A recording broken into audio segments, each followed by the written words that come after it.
እግዚአብሔር እያለ ያለው ምንድነው? እይታህ ምን ድረስ ነው? ምን ድረስ ማየት ትችላለህ? ካቷ በፊት ያለችው ነገር በለጠ። እምነት እንደዚህ ነው። ሰው በልቡ አምኖ ይጸድቃል። ወለው ይሄ ጻድቅና ትጉ ሰው አንድ ነገር ግን ተረድቷል። በመንፈስ የተረዳው ነገር አለ። ዛሬ ጥሰን የምንወጣበት ቀን ነው። ከዜናው በላይ የምንነሳበት ነው። የምትሰሙት ነገር በሙሉ በውስጣችሁ የሚፈጥረው ነገር አለ ወይ እምነትን ይፈጥራል።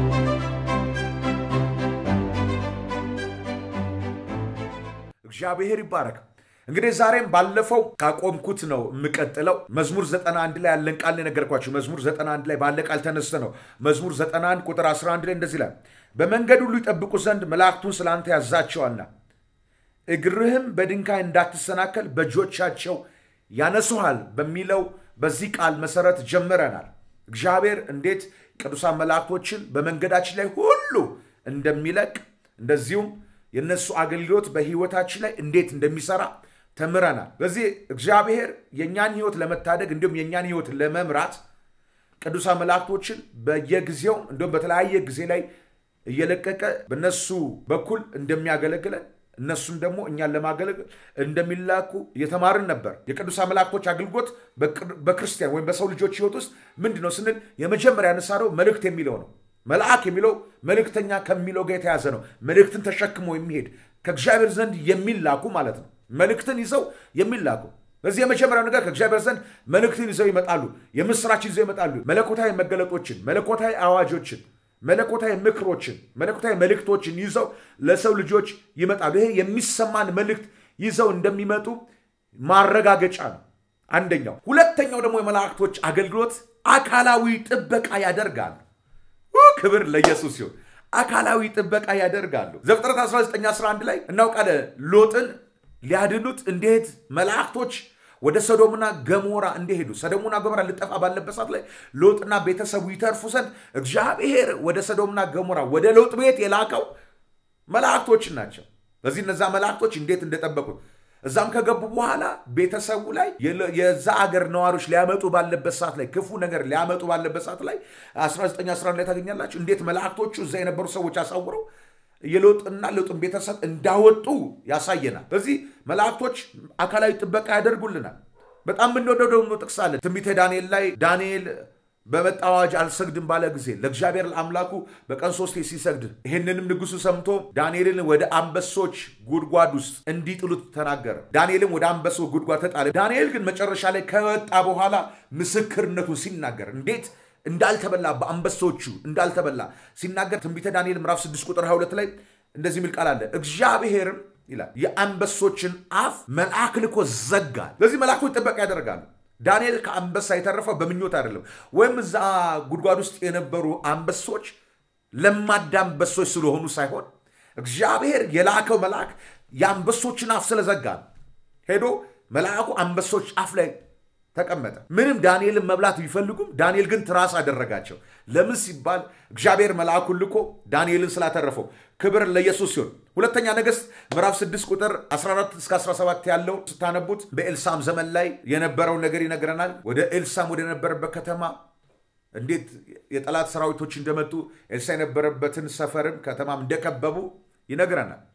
በጠዋትም የኤልሳ ባለሟል ሲወጣ እነዚህን ሰራዊቶች አያቸው። ወደ ኤልሳም ዞር አለና ጌታዬ ሆይ ኧረ ተከበናል ልንጠፋ ነው አለው። ከዛም ኤልሳ እንደዚህ አለው፣ በእነሱ ዙሪያ ካለው ይልቅ በእኛ ዙሪያ ያለው ይበልጣል። ክብር ለእግዚአብሔር ይሁን። ታውቃላችሁ ከሚሰማው ከምንፈራው ነገር ይልቅ በዓለም ላይ ከመጣው ቫይረስ ይልቅ በዙሪያችን ያለው የእግዚአብሔር የብርሃን ጥበቃ እግዚአብሔር በመላእክቶቹ በኩል ወደኛ የለቀቀው መለኮታዊ ጥበቃ ይበልጣል። አትፍራ አለው።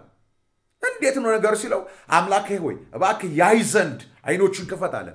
አይኖቹንም ሲከፍት እነሱ የነበሩበት ከተማ ኤልሳም እዛ ከመኖር የተነሳ እንዴት በመላእክቶች እንደተጠበቀ ጌታ ይሆናል። በእሳት ሰረገላ ተከበናል አለ።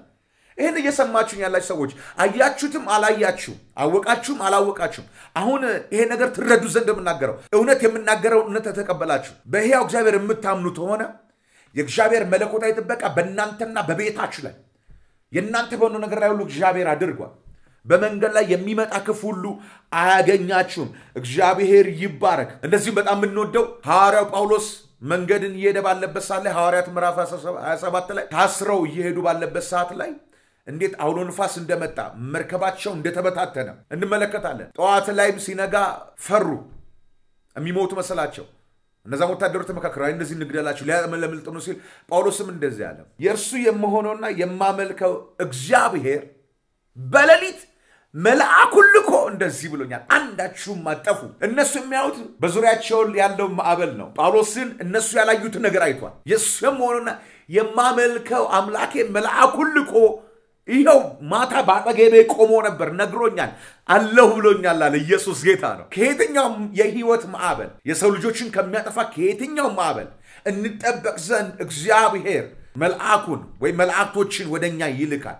ወደኛ ህይወት ወደ ልጆቻችን የኛ ወደምንለው ነገር ወይም ወደምንጸልይበት ወደዛ እግዚአብሔር የጥበቃ መላእክቶችን ይልካል። እግዚአብሔር ይባረክ። ስለዚህ ከምናየው ነገር ይልቅ ይሄን የህይወት ቃል ብናምን ይሻላል። ከምንፈራው ነገር ይልቅ በመንገድ ላይ ነው ቫይረስ አይመጣም ብንል ይሻላል። በመንገድ ላይ ካለ አደጋ እኔ ሁሌ ላሉ ጠንቃቃ ስለሆንኩ አይደለም አደጋ የማይደርስብኝ። መኪና ስነዳ መኪና ውስጥ ገብቼ ሲሄድ እግዚአብሔር በህይወቴ ላይ የለቀቃቸው ቅዱሳን መላእክቶች እንዳሉ አውቃለሁ። አንድ ምስክር ልንገራቸው። አንዴ የሆነውን እግዚአብሔር ይባርክ እንደምትታነጹበት ሰላም ማወቅ ማለት ነው። አንዴ ናይሮቢ ከተማ ውስጥ እዛ የነበሩ መንፈሳዊ ልጆቼ ልጠይቅ ሄጄ አንድ ቤተክርስቲያን ፕሮግራም ልካፈል ሄድኩኝ። በጣም ኃይለኛ እግዚአብሔር ክብር ነበርና በጣም ተገልግዬ እዛ እየጸለይኩ ሳለ ሰው ሁሉ ሄዶ እንደወጣ እንኳን ሳልቅ አይን ስከፍት እኔም ብቻ እየጠበቁ ነበር ቤተክርስቲያኑን ለመዝጋት። ወጥቼ ሄድኩኝ።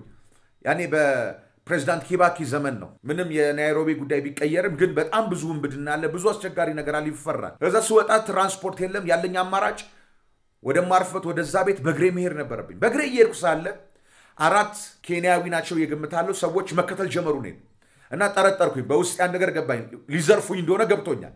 ይከተሉኝ ጀመር። እኔ ግን መዘመር ጀመርኩ፣ መጸለይ ጀመርኩ። ዘምራለሁ፣ ድምፄን ከፍ አድርጌ እዘምራለሁ እና ገብቷቸዋል። አለመፍራቴን አይተዋል። ምክንያቱም በዚህ ወቅት ላይ መፍራት ምንም ሊያስመልጥ እንደማይችል አውቄያለሁ። የሚያስመልጠ የሱም መሆኑን የማመልከው አምላኬ መልአክ ሁሉ እኮ ብቻ ነው ማትረፍ የሚችለው። ስለዚህ ማመስገን ጀመርኩ። አንተ እኮ ልዑል ነህ፣ አንተን የሚመስል የለም። እዘምራለሁ፣ እጸልያለሁ፣ በልሳን እናገራለሁ። እግዚአብሔር ይባረክ። እዛ መከተል ጀመሩ። አንድ ወደፊት ይላሉ፣ አንድ ወደ ላይ ይላሉ፣ ሁለት ወደፊት ሲሄድ ሁለት ወደ ላይ ይመጣል። ማለት የተለያየ ትርኢቶችን ይሰሩ ጀመር አይምሮዬን ለመውሰድ። እኔ ግን እይታዬንም ሐሳቤን በእግዚአብሔር ላይ አድርጌ እያመለክ ሄድኩኝ። ልክ የሆነ መታጠፊያ ላይ ስደርስ ቀድሞኝ ሄዱ። ሁለቱ ጥጉን ያዙ፣ ሁለቱ ደግሞ ፈንጠር ብሎ በመሃል አስገቡኝ ማለት ነው። እንግዲህ ያቺ መታጠፊያ ቦታ ጨለማ ነው፣ ኩርባ ላይ ነው። በዛ ሰዓት ላይ በቃ እንግዲህ ሊያንቁኝ ማለት ነው። ባሉበት ልክ ስታጠፍ ምን እንደሆነ አልቅ እኔ ያየሁት ነገር የለም። በአይኔ ያየሁት እነዛ 4 ሰዎች የሆነ ያልታወቀ ነገር ሲመታቸው ነው ያየሁት። መውደቅ ጀመሩ። ይወርቃሉ፣ ይነሳሉ፣ ይወርቃሉ፣ ይነሳሉ። እኔ ቆሜ ደነገጥኩኝ። እንደዚህ 3-4 ወድቀው ከተነሱ በኋላ 4ቱም በተለያየ አቅጣጫ ተበትነው ሄዱ። በዛ ወቅት ላይ እንግዲህ ወይ ሊገሉኝ የሚችል ነበር፣ ወይ ያለኝን ሊዘርፉ ነበር፣ ሊጎዱኝ ነበር። እግዚአብሔር ግን ክብር ለኢየሱስ ይሁን። እኔ እንደዚህ በአይኔ ባላየውም ግን ጥበቃውን በእኔ ላይ ስላደረገ በባዕድ ምድር ላይ በማላቆ ከተማ ላይ በማላቆ ሰፈር ላይ ነፍሴን ታደገ፣ ያለኝን ነገር ጠበቀ። እግዚአብሔር ይባረክ። ስለዚህ በመንገዳችሁ ሊጠብቋችሁ ዘንድ እግዚአብሔር መልአኩን ያዘ። እኔ ብዙ አይነት ምስክርነት አለኝ ስለ መላእክቶች አገልግሎት።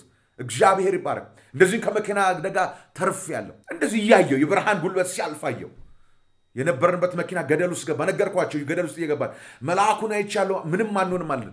65 ሰዎች በአንድ አውቶቡስ ውስጥ ሆነ። በእርግጥም ተረፈን። ትንሽ ሰዎች ከመጎዳቸው በተረፈ በጣም ተረፈን። ይሄን ያደረገው ማን ነው? እግዚአብሔር መልአኩን ልኮ ከመጣው ክፋት ጠበቀኝ። እግዚአብሔር ይባረክ።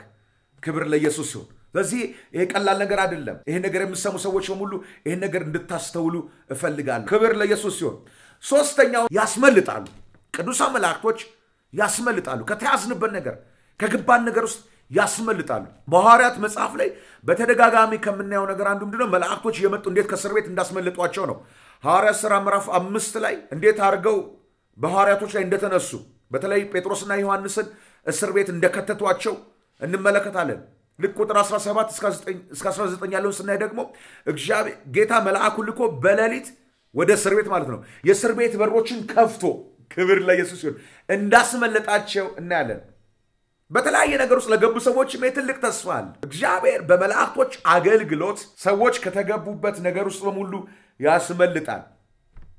እንደዚሁም ደግሞ ሐዋርያት ሥራ ምዕራፍ 12 ላይ የምናውቀው የጴጥሮስ ጉዳይ አለ። ጴጥሮስም እስር ቤት ውስጥ እንዴት እንደገባ ጴጥሮስም እስር ቤት በገባበት ጊዜ ላይ ቤተክርስቲያንም አጥብቃ ለሐዋርያው ቅዱስ ጴጥሮስ ተጸልይ ነበር ይላል። አስተውሉ ጴጥሮስ እኮ ነው አህማዲዮን የሐዋርያቶች ዋና የሆነው ጴጥሮስ ታሰረ። አዎ ታሰረ። በወንጌል ምክንያት ታሰረ። ለብዙዎች መፈታት፣ ለብዙዎች ነፃ መውጣት፣ ለብዙዎች መዳን ምክንያት የሆነው ይሄ ሐዋርያ ግን በታሰረበት ሰዓት ላይ ቤተክርስቲያን አጥብቃ ስትጸልይ እግዚአብሔር መልአኩን ወደ እስር ቤት ላከ ይላል። መልአኩ ወደ እስር ቤት በገባበት ሰዓት ላይ ጴጥሮስ ተኝቶ አገኘው ይላል። ተኝቶ ነበር። ቤቱም ብርሃን ሞላው ይላል። እዛ ጴጥሮስንም መጥቶ አስነሳው። ተነሳ ነው። ልክ ተነስ ሲለው እላዩ ላይ የነበሩ ሰንሰለቶች ሁሉ ተበጠሱ። ስለ መላእክቶች ስነግራችሁ መላእክቶች በኃይልም በእውቀትም በፍጥነትም እንደዚህ ደግሞ ያለ ገደብ በመነቃነቅም ከኛ እንደሚበልጡና እንደሚሻሉ ነግሬያቸዋለሁ። ስለዚህ የእስር ቤት ግድግዳዎች ጴጥሮስን አሰሩት እንጂ መልአኩን አሰሩት አልቻለም። አንዳንድ ቦታ ላይ መድረስ የማንችልባቸው ቦታዎች ላይ ይደረስ ዘንድ እግዚአብሔር መልአኩን ይልካል። እኛ መድረስ የማንችልባቸው ቦታዎች ሁሉ እግዚአብሔር በመልአኩ በኩል ይደርስልናል። ክብር ለእግዚአብሔር ይሁን። ተነሳ። ከዛ እንዴት አድርጎ ጴጥሮስን ያ መልአክ እንዳስፈታው እናያለን። ስለዚህ ከመላእክቶች አገልግሎት አንዱ ምንድነው? ማስመለጥ ነው። ያስመልጣሉ። ጌታ ይባረክ። ኢየሱስ ጌታ ነው። አሁን በዚህ ሰዓት ላይ እንዲያመልጥ የምትፈልጓቸው ሰዎች አሉ። ሰዓቱ አሁን ነው። ወደ አምላካችን እንጸልይ። እግዚአብሔር መልአኩን ይልካል። ክብር ለኢየሱስ ይሁን። ሌላኛው አራተኛው የምናየው ደግሞ ዛሬ መለኮታዊ ምሬት ወይም ዲቫይን ዳይሬክሽን መለኮታዊ ምሬትን ይሰጣሉ መላእክቶች። ሁሌ የምናውቀውና ምንድነው ጥቅስ አለ ሐዋርያት ሥራ ምዕራፍ 8 ላይ አለ። የኢትዮጵያው ጃንደረባ በፊልጶስ አገልግሎት እንደዳነ። ይሄ ነገር ግን ከመፈጸሙ በፊት ሐዋርያት ሥራ ምዕራፍ 8 ቁጥር 26 ላይ መልአክም ወደ ፊልጶስ ቀርቦ እንደዚህ ይላል፣ ተነስተ አለው። በደቡብ በኩል መለኮታዊ ምሬት እየሰጠ ነው። በደቡብ በኩል ከኢየሩሳሌም ወደ ጋዛ በሚወርደው ምድረ በዳ መንገድ ሂድ አለው። በቃ ትክክለኛ መንገድን መልአኩ ነገረው። አስተውሉ። ፊልጶስ ላይ እኮ የእግዚአብሔር መንፈስ አለ። ይሄን እያልኳችሁ ያለ መንፈስ ቅዱስ አይናገርም እያልኳችሁ ሁላችንም እናውቃለን። መንፈስ ቅዱስ ይናገራል፣ እግዚአብሔር ያወራል። ግን እግዚአብሔር ግን እንደዚሁም በመላእክቶች አገልግሎት አቅጣጫ ይሰጣል። ስለዚህ መልአኩ መጣና ሂድ አለው። በደቡብ በኩል በኢየሩሳሌም በኩል ወደ ጋዛ በሚሄደው መንገድና በዛ ምድረ በዳ ላይ ሂድ አለው። ወደዛ ሴት የኢትዮጵያው ጃንደረባን በሰረገላ ላይ ሆኖ የኢሳይያስን መጽሐፍ እያነበበ አገኘው ይላል። ከዛ በኋላ ያለውን ታውቃላችሁ። ነገረው፣ ተረከው። ከዛ በኋላ አጠመቀው። ፊልጶስም ከዛ በኋላ ተነጠቀ ይላል። ስለዚህ የኢትዮጵያውን ጃንደረባ እንዲገናኝ መለኮታዊ ምሬትን የሰጠው መልአኩ ነው። መልአኩ በዚህ ሂድ አለው። በዛም በኩል ሄደና ተገናኘው። እግዚአብሔር ይባረክ። ማቴዎስ 2 ላይ ያለ ቃል ደግሞ አለ። ማቴዎስ 2:13 ላይ ዮሴፍም ተኝቶ ባለበት ሰዓት ላይ የእግዚአብሔር መልአክ በራእይ መጣና አለው።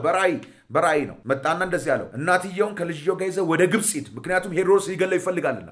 የት መሄድ እንዳለበት ምን ማድረግ እንዳለበት መለኮታዊ ምሬትን የተቀበለው ዮሴፍ በመላእክቶች አገልግሎት ነው። መልአኩ ተናገሩ፣ በራእይ ነገረው። ተነሳና ሂድ አለው። እናትየውና ልጅየውን ይዘህ ሂድ፣ ሄሮድስ ልጁን ሊያጠፋው ይፈልጋልና ተነሳና ምን በላለው፣ ሽሽ አለው። ወደ ግብፅ ሽሽ አለው። ወዴት መሄድ እንዳለበት ነገረው። ለዚህ መለኮታዊ አቅጣጫን ወይም መለኮታዊ ምሬትን መላእክቶች ይሰጡናል። እንደዚህ በአካል እንኳን ባያወሩን እንደ ፊልጶስ በህልምም ሊሆን ይችላል። አንዳንድ ሰው የሆነ እንደዚህ አይነት ሰው እንደዚህ ሲለኝ አየሁኝ ይላሉ። እንደው ከዚህ ምሽት ጀምሮ በብዙዎቻችሁ ህይወት ላይ ይሄ ልምምድ እንደሚጀምር አውቃለሁ። አንዳንዴ ያላወቅናቸው ነገሮችን ስለማንጠቀማቸው ነው እማንጓጓው። ያወቅነው ነገር በህይወታችን ላይ መስራት ይጀምራል። ለዚህ አቅጣጫ ሲጠፋባችሁ ጸልዩ። እግዚአብሔር በወደደው መልኩ ይመራል። በአገልጋዮችም ይምራ። የእግዚአብሔር ቃል እያነበብን ሊሆን ይችላል። የሆነ ዜና የሆነ ነገር ያየን። እንደዚሁም ደግሞ በመላእክቶች አገልግሎት እግዚአብሔር መለኮታዊ ምሬትን ይሰጣል። እግዚአብሔር እያለ ያለው ምንድነው? እይታህ ምን ድረስ ነው? ምን ድረስ ማየት ትችላለህ? ካቷ በፊት ያለችው ነገር በለጠ። እምነት እንደዚህ ነው። ሰው በልቡ አምኖ ይጸድቃል ወለው ይሄ ጻድቅና ትጉ ሰው አንድ ነገር ግን ተረድቷል። በመንፈስ የተረዳው ነገር አለ። ዛሬ ጥሰን የምንወጣበት ቀን ነው። ከዜናው በላይ የምንነሳበት ነው። የምትሰሙት ነገር በሙሉ በውስጣችሁ የሚፈጥረው ነገር አለ። ወይ እምነትን ይፈጥራል